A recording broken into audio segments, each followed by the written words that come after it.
Yes, people, welcome back to another Offside Trap video. And today I'm joined by two people, not Dan as well. Unfortunately, he can't make it today, but I'm joined with Doc. How you doing? Good evening. How are we all? And P, how you getting on? You right, Bill? I'm good, thank you. You? Yeah, not too bad, mate. I want to get straight into it with the Champions League to start off with. The draws have been made. We'll touch upon the first one first with Arsenal and Bayern Munich. A simple answer for now. Who do you think is going to win this tie, Doc? I think Arsenal have too much.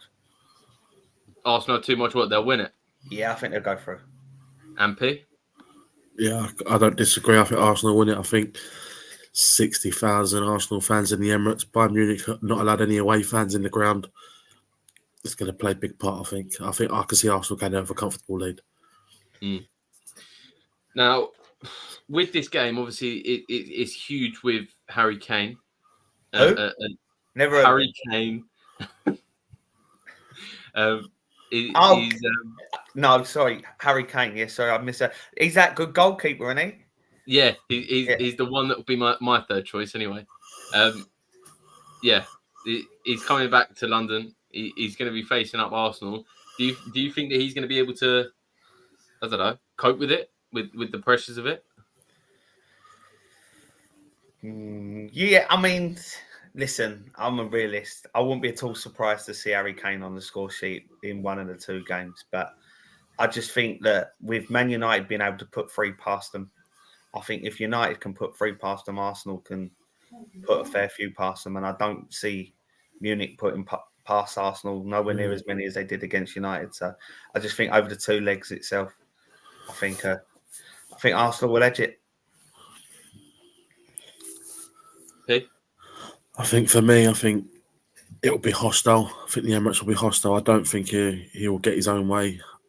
I don't expect to see him on the score sheet in the first game anyway. Might be a bit different when Arsenal go out to Munich, but I just see the Arsenal fans really getting on the back of him and making him uncomfortable. I can't see it personally. I'd also go as far as to say that I think the Arsenal centre-backs will enjoy playing against a Harry Kane. I mean, the only way he's going to get much space out there is if he drops in deep. And if he drops in deep, I think that plays into their hands anyway. So I think it's a win-win for them, really. But I think, they'll be all right. I think they'll be all right. Yeah. I think with this one as well, like, I don't know, with Arsenal, I was looking through the Arsenal potential games, watching them struggle against Porto, and they just narrowly got through on penalties. I was looking at the rest of the draws that they could have, and I was thinking, who could they possibly be? I thought PSG might be a good option for them. Dortmund, they have drawn Bayern Munich. I don't know. Me personally, I see a Bayern Munich win on this one. I think, yes, the Emirates, but over the course of both legs, I think Bayern Munich are definitely going to be the ones to edge it.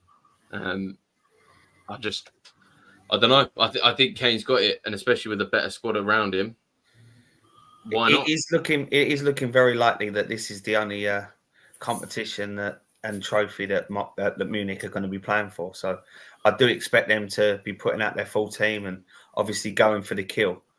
I just like I said, it's one of them ones, isn't it, really, where it wouldn't surprise me if Munich just edged it. But I just think that, yes, Arsenal wasn't very clinical against Porto. I would like to give Porto a bit of props, though. If you look at, people are getting blinded by where their position in the league in third. But if you actually look over the last 10 games, Porto have been in very good form. And I think they were very, very organised. A 41-year-old lad, controlling things, bless him. He was an absolute beast out there. And I just think that, I'd like to give them a bit of props. But I think with Munich, I think they'll come to play a little bit more. I think they will be, they'll be exposed a bit more. They will be a bit more open. And I think that's where I see Arsenal having their joy. Yeah. Moving on to the next game of the draw that I want to discuss is the Man City Real Madrid. Now, obviously, we've posted, or we've discussed in private our Champions League predictions and what we thought. And it was either Man City or Real Madrid. Now it looks like only one of them is going to be able to go through to the next round. Who do you guys think is going to be? I think City personally. I don't think Real Madrid are as strong as they've been. I think it's probably one of the weaker sides they've had in a long time. I just can't look past Man. I generally think whoever wins this wins the Champions League, but I can't look past Man City. I think they're too strong. Doc?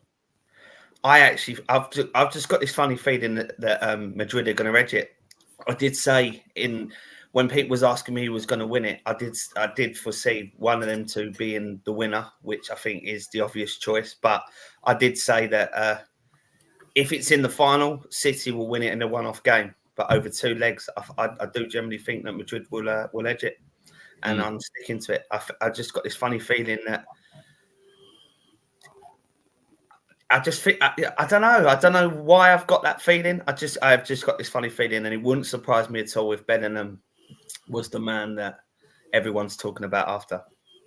Yeah, I think with Real Madrid, and especially losing out last year to City, I think they're going to go all guns blazing. Similar to what you said with Bayern Munich and how this is probably the only trophy that they're looking likely to win compared to the others.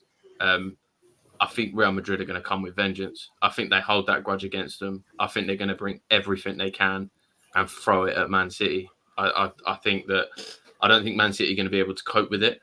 I think Vinicius is going to be able to attack Kyle Walker, especially showing his age a bit more this season, looking a bit out of place at times. So yeah, I think Real Madrid are going to edge it and go through and then win the whole thing. In my opinion, I think Real Madrid will be the ones to win it. P, with Man City, obviously you saying that they will edge it with Real Madrid. Do you think that it's going to be one of those things where the Etihad, for instance, is the place where they'll really come to life, and then at Madrid's ground, the Bernabeu, they will struggle? I think I don't think they'll struggle at the Bernabeu, but I think they have to win at the Etihad, and I think they will. I think they go to Madrid with at least 2-1, 2-0. And I just don't see them conceding 3 at the Bernabeu. I don't think Real Madrid are that good that they're going to score 3. That's why I think that City will go through. And they've got a prolific goal scorer up front in Haaland. You've got Foden. They can just make all sorts of changes. You know what I mean? You can start with Doku with pace, or you can bring Grealish on to slow it down, or you can start with Grealish to slow it down and bring Doku on. Do you know what I mean? Foden, De Bruyne, Rodri. They just got a whole abundance of world-class players. I just don't think City are as convincing this year. I generally think that they're. I think they're fragile at the back. I think Walker's having his worst season in a City shirt, and I think it's taken its toll on the back four. I feel like the way he reads the game in other years, he's managed to correct a few of the errors and get across a little bit more. To me, his position is a bit out. He just doesn't seem like he's at the races. Obviously, ever since the story broke, with his private life and everything that was going on off the pitch, to me, it looks no coincidence that it's coinciding with Man City's form. Don't forget, City have lost a lot more games this year than they normally do, and there's been a few games this year. I mean, look at the one at the weekend. That second half. 1-0 against Liverpool in that second half. There was only one team out there. I mean, I've never seen Pep go defensive before. He's gone defensive. He's gone for the draw. And I just don't think he can get away with that against the big teams. He briefly got away with it by getting the draw against Liverpool. But I can see Madrid getting something out of them at the Etihad. I can see it draw at the Etihad, and then it going back to the Bernabeu, and then Madrid beating them on the day. You say that though, we're talking about a City side that have just won 2-0 in the FA Cup, so that puts them in the semi-final. They're still in them for a chance of winning the league. They're still in the Champions League quarter-finals. You're saying they're having a bad season, but they're still in 3 of the 4 cups. Yeah, but the things that you're saying is potentially what could be their downfall. No, all it takes is a cup. all it takes is a couple of key injuries. You know, some of these players are looking a little bit tired. Like I said, Walker's.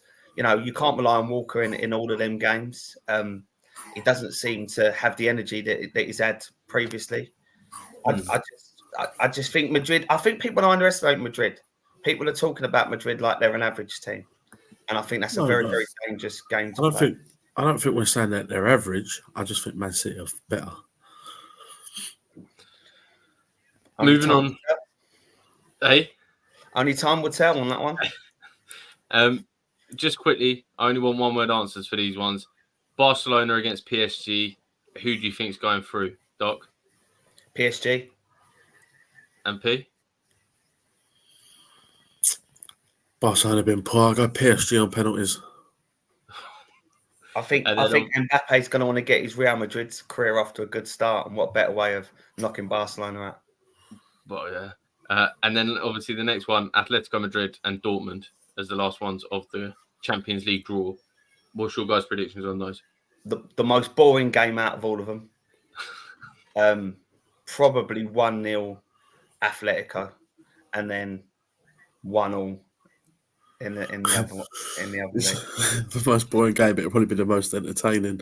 Yeah, it won't surprise me. It won't surprise me. I'm actually going to go over Dortmund winning. I think Dortmund will. I don't know. I think Atletico's running in the Champions League this season has been good. I see Atletico going through and potentially even making a final. Again, we're talking about an Atletico that was taken all the way by Inter Milan. Do you know what I mean? So they've got that vulnerable side to them. But Inter Milan are running away with their league, and Inter Milan this season is a better team than Dortmund are this season. No, I'm going Dortmund. Moving on quickly to the Saturday games that have been played today. From the scores below, Fulham beat Tottenham 3-0. Burnley beat Brentford 2-1, and Luton drew with Forest 1-0. With the Fulham-Tottenham result, were you boys surprised by this going into this fixture? I wouldn't say I was surprised. I'm surprised at the scoreline. I'm not surprised that Fulham won the game. I thought Tottenham might have been a bit more about them. They were awful tonight. They were jank. And you're talking about a side that are potentially going for the top 4 in Champions League. To get Champions League, sorry.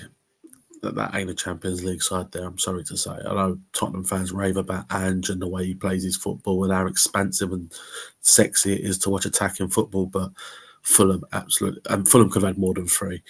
I made them absolutely like an average mid-table side. And that's the thing in it with Tottenham is you play that style of football, you're going to get picked off. And that's what Fulham did tonight. They picked them off. Tottenham doing Tottenham things, you know. Yeah, they're going Spursy.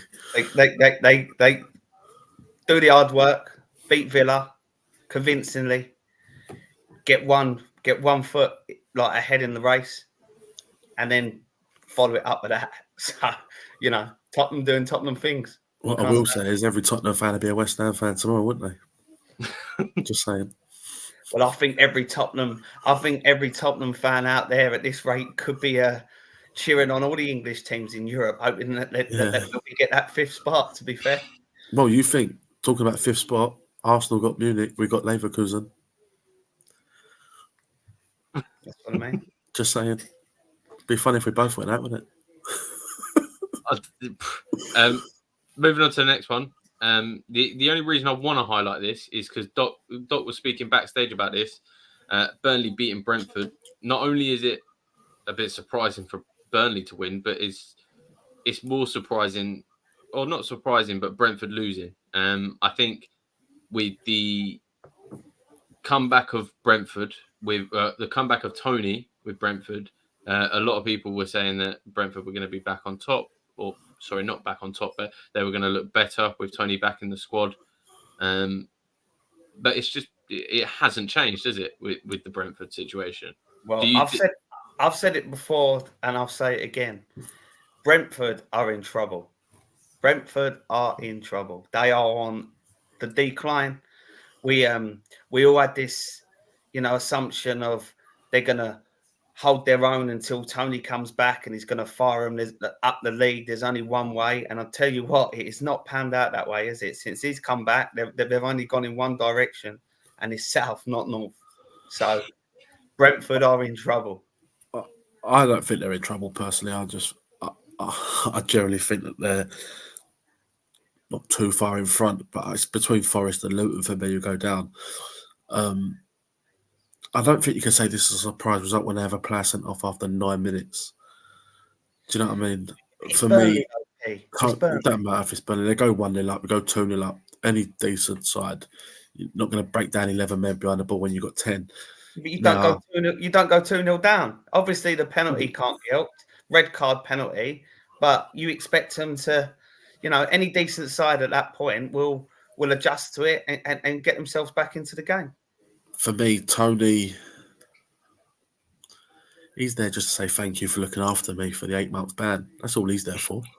He ain't there to because he wants to be there. He'd have gone happily. I think would have gone to Spurs or Arsenal in January if he didn't get this ban. He's got the ban. It's just a thank you. Thanks for looking after me while I was suspended. That's all that is. And he proves it. I think the one thing that Brentford can take out of this is they don't have to worry about life without him next season. Because at the end of the day, he hasn't improved much with him there this season. No. They've been without him for half the season. They'll bring another player in. But I just feel like Brentford have fallen off big time. They are such an average team. I mean, I just don't feel comfortable predicting them to win a game. It's as simple as that. I generally don't feel comfortable predicting them to win a game. And when I do predict they win a game, they don't anyway. So, like today. So, it's one of them ones. They're conceding far too many goals. I think they remind me of an old Newcastle team of we'll outscore you, but they're not outscoring people. But they're certainly not trying to shut teams out, and they're leaking goals left, right, and centre. Do you boys think that this is going to be a bit of a detriment to Tony's price tag at all? If he's come back from all this time off, he's come back. He scored what? 2 goals, 3 goals since his return back. I think he scored 1, didn't he? That free kick. Yeah, so he scored another one. So he scored 2 since his return. Realistically, do you actually think that this is going to be a bit of a damage? Because they were asking, 100 million for Tony. Do you think they can ask for that now? Listen, the one thing I will say, without opening up a whole can of worms, this Premier League at the moment is one of the worst leagues that we've got for strikers that we've had in a long time. There is not many decent strikers out there. We've been blessed over the years with some real top quality strikers. And at the moment, most clubs have got average strikers, but the ones we're talking about, we've got Solanke and Tony, being pushed for the big moves, for the big clubs in our country. I mean, come on. You can't be serious. You seriously can't be serious. They're both average footballers. They are literally average footballers. I don't care what anyone says. They're not prolific.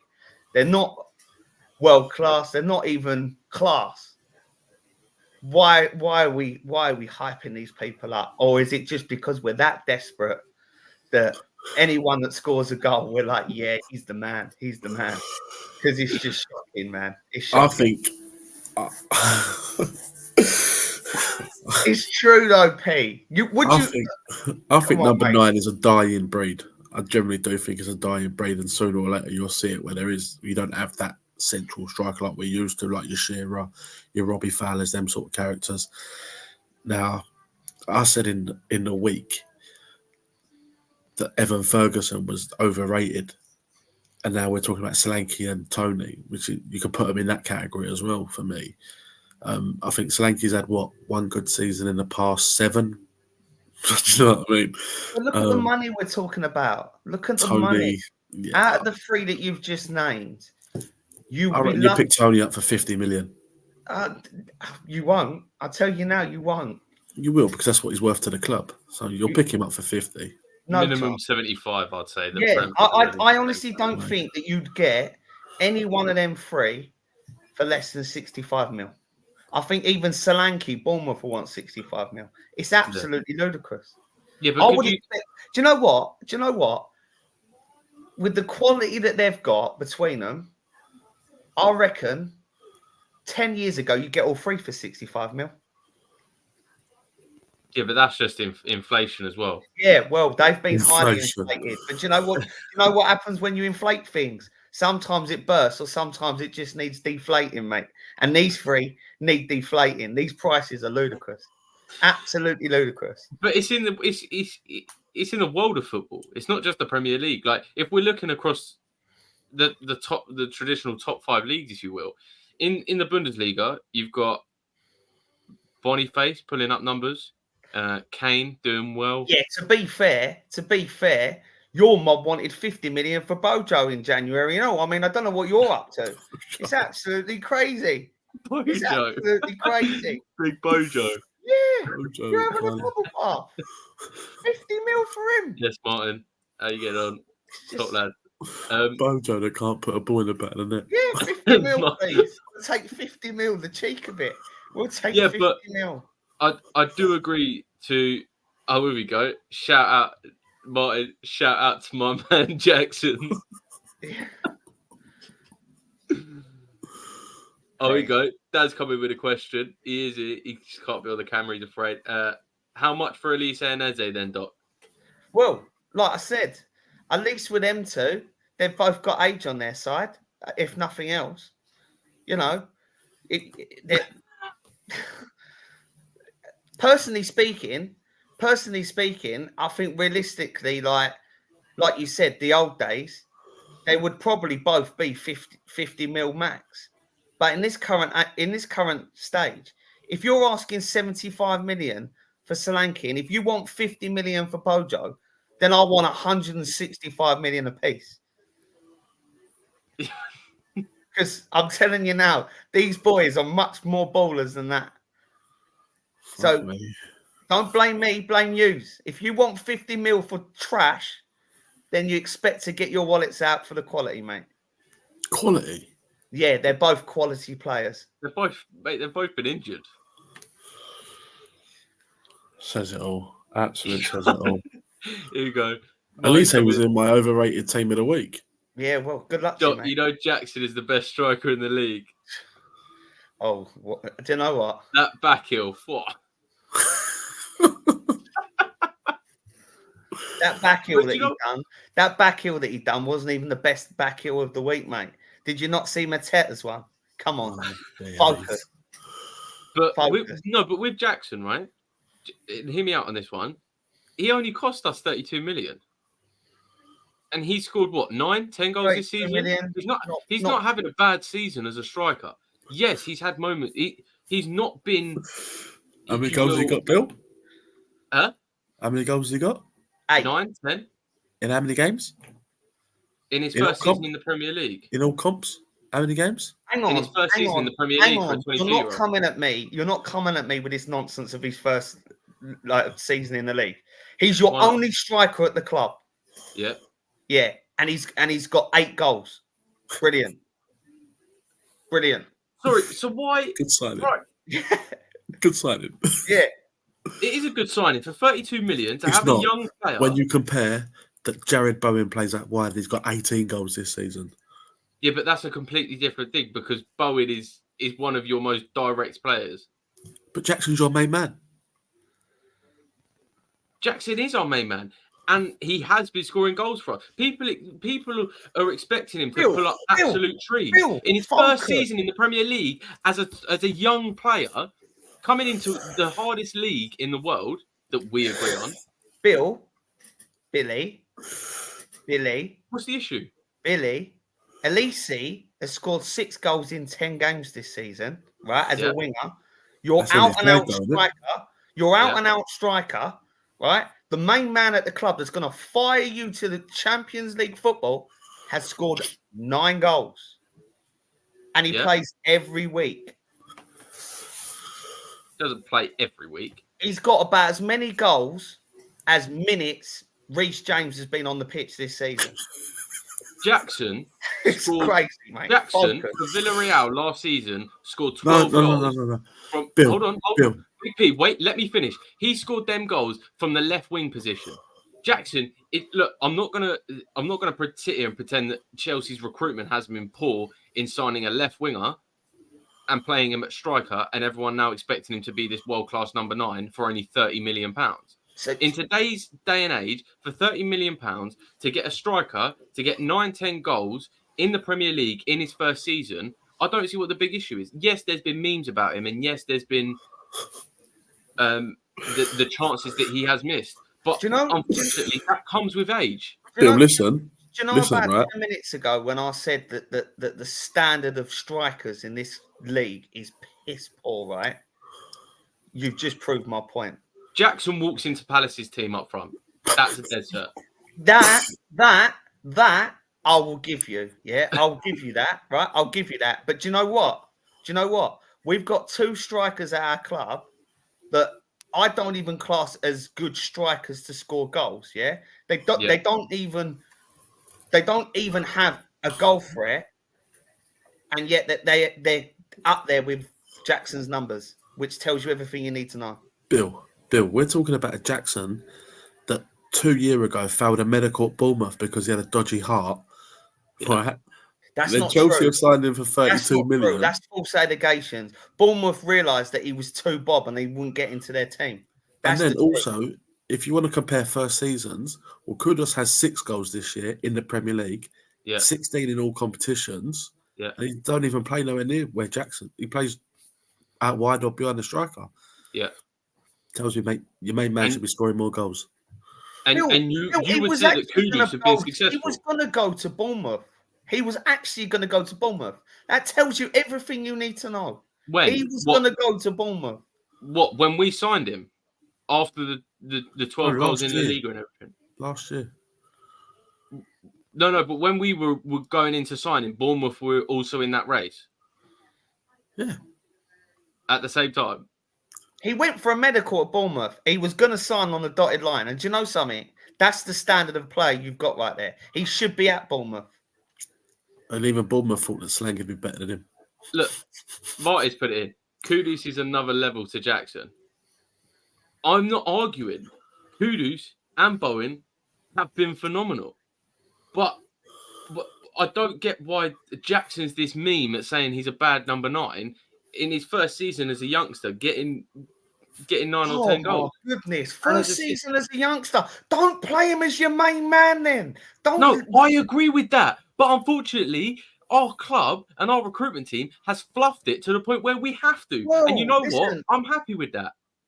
You know, if you're good enough, you're old enough and all that jazz, yeah? You've backed him. You've put him in the starting team. You're comparing him. You're trying to, I don't know what's more ludicrous, right? The fact that Chelsea thought that it was a good idea to have this bloke as the main man, or the fact that Hazard has come out and said he's going to be a Ballon d'Or winner in the next 5 years. I don't know who's more deluded. I haven't got a clue who's more deluded. It's crazy. I don't get this hatred towards Jackson. As a winger, playing out of position, as a youngster, first season in the Premier League, all he gets is stick. Well, there you go. You've just answered your own question. Yeah, but it's not his fault. With him is he's a fraud. He's an absolute fraud. He's a winger. Go on. Why is he a fraud? Because he's a winger and he's trying to wear the number 9 shirt and trying That's not his fault. Well, it's not my fault. Is it? But moving on from this then, the last game that I wanted to touch upon today was the Luton and Forest one. Luton 1, Forest 1. What do you think Luton stayed up? Is the big question I want to ask. They are the most entertaining team in the league. I don't care what anyone says. You watch a Luton side, good, bad, whoever they got, there is goals. And I think for that reason, Luton deserve to stay up. So today's result keeps it alive, doesn't it? Let's be honest. Because had Forest gone there and won, you'd probably say Luton had gone. For me, they're 3 points clear. I think Forest, once they get their 6-point deduction, Luton are out, aren't they? Let's go. The trouble you've got though is it's all well and good with running away with this mindset of how entertaining they are. They're also in the relegation zone. Yeah, but what did you expect at the beginning of the season? I expect them to be bottom, and they've massively overachieved. There you go. But that so counts did for I. nothing. That counts So- for nothing. I remember So- when Blackpool came up, they were entertaining as well. Guess what? They went down. They're not the first team to come up and play entertaining. I'll give them their props. They have given it a right good go. Yeah, they've given it a right good go, and they've actually come up and they've tried to play football and they've tried to be competitive instead of trying to survive. So I'll give them props for their effort. But at the end of the day, so what? I'd So rather what? see Luton. I'd rather see Luton start than Forest. Right, here we go. Dan's come in. I think Palace might end up slipping into the bottom three, and then Martin's come in with fuck Palace onto the championship. Keep Luton. Martin. Young Martin. When you can actually come in this chat and talk to me about one football team, right? I can't even work out what football team you support. 1 minute you're up Chelsea's backside, next minute you're up United's backside. Now you're giving Luton props, right? You're more confused than Scooby-Doo, son. So until you focus on one team, I can't take you seriously. Big piece. I can't take you seriously. He's throwing his dummy out again, lads. So, Martin put, don't hurt me. We got Liverpool tomorrow. yeah, well, I hope you get spanked and you've got the worst manager in the league. Really? End of conversation. Is that what you think, Doc? What's that? You hope they get spanked tomorrow, do you? So Yeah. you're hoping for a Liverpool win? Well, now Martin's upset me, yes. Yeah, well, Martin, you must have really upset this man to say that Liverpool's going to win. Yeah. it's all right. I'll send his dummy back in a little while. So with tomorrow's fixtures coming up, we've got Big P, your beloved Irons, have got Aston Villa at home. How's your feelings going into that one? Are you confident? Do you know what? I wasn't too confident, but then off the back of Thursday, Jesus Christ, it was like watching Moyes turn into Prime Pep. It was unbelievable. Oh my God! That still doesn't count for the. He didn't just say that, did he? That still doesn't count for the fact that we were good Thursday night. We were good. Who did you play first night? Was it Man City, Liverpool? Who was it? What's the matter, mate? Who did you play? Some team from Germany. When was the last time you played in Europe? Anyway, it must have been one of the big boys in Germany. Was it Bayern? Was it Freiburg? Oh right. Yeah, oh, right. But we still come back with a 1-0 loss, so we still have to turn it around. Oh right. But anyway, we were actually decent compared to what we've been playing like. So I'm quite confident for tomorrow. I think we can actually get a win. They had Ajax, didn't they? They won 4-0, I think, Thursday night. I'll have a bet with you right now, yeah, that one team in Claret wins. That's good because one of them would be in white, so I'll have a bet. With Claret short. There you go, mate. So you're backing West Ham tomorrow, then, yeah? I think West Ham will win tomorrow. Yeah, I generally think if Watkins is out, McGinn's suspended. Do you know what I mean? They got a few. Watkins possibly out. Watkins possibly out. So I know they're going to play up front. Duran, whatever his name is. That's his name, isn't it? Duran. Yeah, Duran. So yeah, I'm quite confident we can pick up some points tomorrow. To be fair. Yeah. Especially with David Pepiola Moisiola in charge, we'll be fine.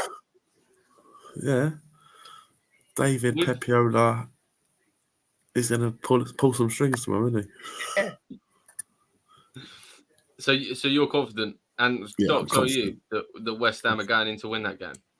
Well, yeah. I wouldn't say confident because, to be quite honest, I couldn't give a monkeys.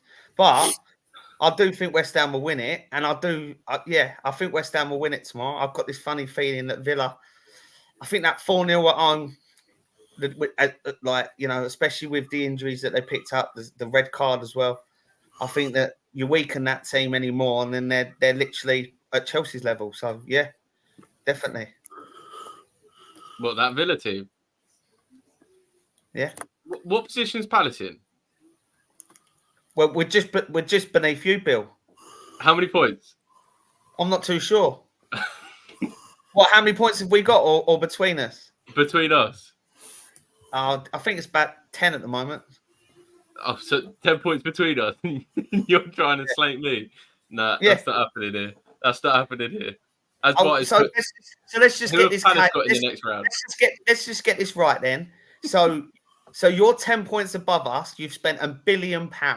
Yeah. That £1 billion works out to be something like 110 million a point. Well done, mate. Brilliant. Mate, do you know what? That's money well spent. Brilliant. That's every point there. Brilliant. Money makes the world go round, mate. We're just with the times. How'd you get on last season? Where'd you finish last season? Same position we're in now. All right. Yeah. And we're chilling. Mate, same one cup final. Same position you're in now. Where are you now then? Well, we've had to obviously restart with our new owner. No, where are you now? What position are you in now? 11th. Oh, well, you didn't finish 11th last year, mate, because we finished above you, so stop lying. Oh, so you finished above us last season. What about this season? Yeah, this season, yeah. So, yeah, we're having a bad season and we're still competing with you. What does that tell you, mate? Mate, we're 10 points above you. How are you competing with us? Yeah, 10 points above us. We've got a new manager in place. And by the end of the season, that 10 points will probably be 3 points, Even mate. more. No Even chance. more. No chance. You'll be lucky to beat Leicester. No chance. Moving on to that. With the FA Cup tomorrow, Chelsea beat Leicester. Doc, I'll come to you first because I feel like I know your answer to it. How do you think this is going to go? Listen. All jokes aside, I think you might just edge it, but I honestly think they're going to come and give you a good game. I'm hoping for a very exciting game. Big P. I think you struggled against Leeds, and I think this Leicester side is better than the Leeds side that you struggled against. I think Leicester go there and win tomorrow. You think Leicester are going to turn up at the bridge? Don't forget Borough's already done you this year as well, just for the record. Yeah, but that's fine, mate. We smacked them in the next game. They did do us. You ain't got next game. You ain't got next game this time, so you want to make sure we don't need a next game. We don't need a next game now. We're chilling. I generally think you'll get a Leicester win tomorrow, a Leicester Coventry semi-final, and a Man United, a Liverpool Man City semi-final. That would be amazing. A Leicester Coventry semi-final. That would be amazing. Are you lads impressed with Coventry this season? I think when you go back to where they were 7 years ago, didn't have a ground, didn't have they had a manager just about, but they didn't have a ground. I think they were playing out of Northampton. The club was in absolute turmoil, on the verge of going bust, to what the same managers achieved now. Mark Robbins, I think, is nothing less than sensational. Unlucky to not go up last year. I don't know how true it is because I haven't had a chance to do my research. But someone told me yesterday, who's a rugby fan, that actually the rugby club own the football ground now. So Coventry still don't have a ground. They're renting it off the rugby club. You know, I do remember. Do you remember the story when they turned up? They turned up for the game and there was just a chain across the gates not so long ago. So where they've come from, you know, nothing but respect from. Nothing but respect. They're having an absolute worldie of a year. You know, I think a lot of Coventry fans was concerned that they might go bust and be completely and utterly wiped out.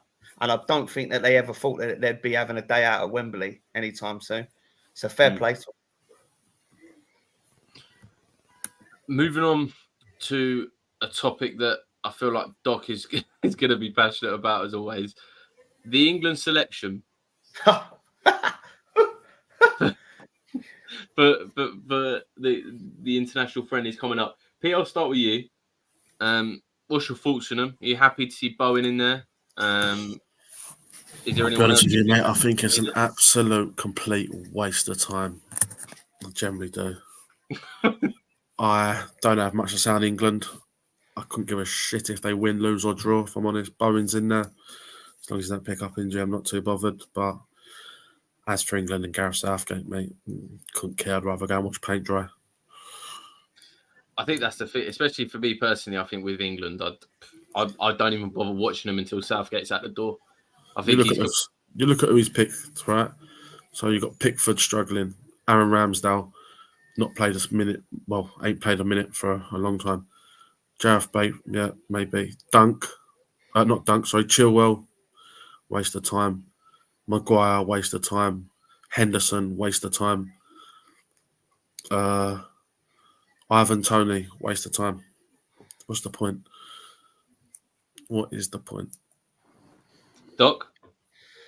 Well, I think P summed it up nicely, really, to be honest. I mean, they're just, honestly, it's just crazy, isn't it? You know, we're talking about the generation of talent that we've got. And then you look at that squad and you look at that manager and you just think to yourself, Jesus. It's just... Lee Carsley must have been laughing, mate, Thursday, when he realised that Kobe Mainoo hadn't been called up for the first team and he's put Jordan Henderson in. And Lee Carsley, under 21 levels, going, sweet. He was the first name on his team sheet. Explain something to me, right? Explain something to me. All of these players that are a little bit tired, a lot of them have still got European football, whether it's Champions League or European, and they still got FA Cup. We've got a 2-bob friendly, and he picks a squad and he goes and picks that lot. What is he learning that he don't know already out of that lot? And yet, once again, there's no like Ward Prowse. There's no one there where he can go and see him and see, you know, if he's missed something and give him a little bit of experience in an England shirt, giving up for the next, you know, for the next thing. No, he doesn't, does he? He goes with the same old boring lot that he trusts. He's got Henderson there to, you know, to bring his pom-poms and do a bit of 2-4-6-8. Who do we appreciate? It's absolutely ludicrous. The geezer just needs to do me a favour and do one. And the sooner he does one, the better. I just want him out. Is there any? Me personally, I'd have wouldn't have had Pickford in there. I would have put Dean Henderson in there. I would have chucked in some other defenders that are on the fringes. Wouldn't have put Bellingham in there. I'd have put Kobe Mainoo in there. Wouldn't have put Rice in there. Wouldn't have had Kane in there. Do you know what I mean? Foden wouldn't have been in there because you know what they can do? These are the last 2 friendlies before the Euros. Okay? And all of a sudden, you've got no Solanke in there. Okay? And I know we say he's overrated or whatever, but he still deserves his chance at international level with his performances for Bournemouth. But it's the trust thing. It's the trust thing that just irritates the hell out of me. How are you going to get trust? How are you going to get trust in anyone if you don't give them a chance to gain your trust? You know, this is a perfect example where, like you just said, you don't need Kane there, do you? You don't need Kane. And do you know what? I don't know what's worse. The fact that they're there or the fact that we all know they're going to start. We all know that they're going to start. He's going to start Kane, isn't he, against Brazil? Yeah, of course he is. What's the point in that? And Belgium. What's the point in that? What's he going to do? Get another cap and another couple of goals for his record? Woo, woo. You know what I mean? Put Eze in there, see what he can do. Do you know what I mean? Give him us 90 minutes. Martin put it in here. Kobe Mainoo, Bellingham, Rice is effing magic. Yeah, well, Mainoo's not even in the squad. I think it will be, but Mainoo's not even in the squad yet. I'm saying Lee Carsley must have been rubbing his hands together like this. Cheers, Gareth. You've got this young lad where everyone's talking about, like, you know, like Martin is. All right, Martin's a bit deluded, but, you know, we'll accept that. Martin wants to see this magician. You know, that's fine. But play him in the friendlies. See what he's about. And what better place to do it than against Brazil? No, he don't, does he? No, he's going to play him in Jordan. I retired 4 years ago, really, but I've come back Henderson because I want a couple more quid. And, you know, you could have had Guéhi Tomori as your centre half. Do you know what I mean? Not Guéhi, but he's that injured. But you could have had Tomori in there. Do you know what I mean? For me, it's absolutely ridiculous. No. So and now they're talking about extending his contract, by the way, after the Euros because we've got this fantastic crop of players. I hope. Listen, if there's a man upstairs listening, do me one favour, and I ask, get him out. Do not be giving him a new contract. Harvey Elliott, Curtis Jones, another two that probably feel hard done by. Both been called up for the under-21s. Yeah. Levi Colwill for me personally. No, he I wouldn't, think get, near, he wouldn't get nearer by the Scotland side, not the England side. Oh, mate, behave for a second. What?